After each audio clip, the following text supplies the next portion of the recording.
আসসালামু আলাইকুম রহমতুল্লাহ।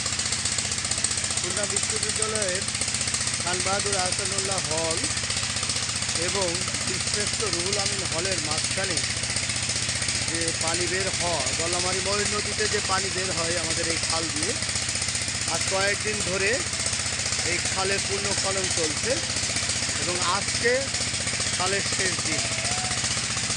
আজকে খালের শেষ কাজ করার দিন।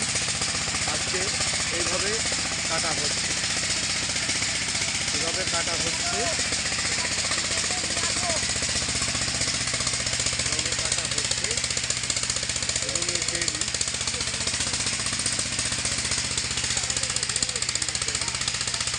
খুব সুন্দর করে বীজ ছোঁয়াগুলো তুলে দেওয়া হচ্ছে।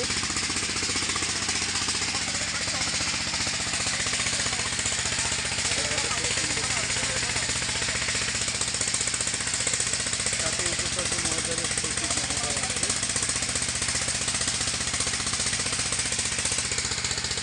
সুন্দরভাবে খাল খননের চলছে।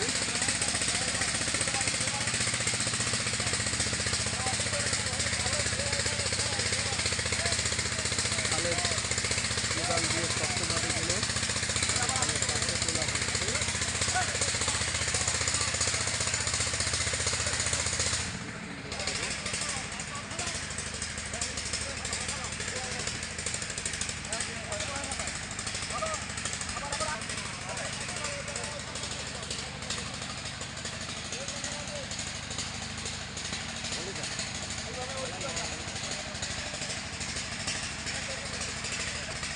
খান বাহাদুর আহসানুল্লাহ হল এবং বীরশ্রেষ্ঠ রুহুল আমিন হলের মাঝখানে যে খাল, সেই খালটি ময়ূর নদীতে সংযোগ হয়েছে।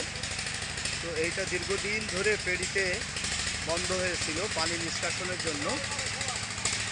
মাননীয় উপাচার্য মহোদয় সহ উপাচার্য মহোদয়ের সচিব এবং স্টেট শাখার উপ রেজিস্ট্রার মোহাম্মদ আলী স্যার সহ খাল পরিদর্শন করছেন এবং খাল পূর্ণ খননের জন্য এইভাবেই ফেরি উঠানো হয়েছে। একবারে কালভার্ট থেকে শুরু করে রাস্তার মাথা পর্যন্ত, হলের রাস্তার যে মাথা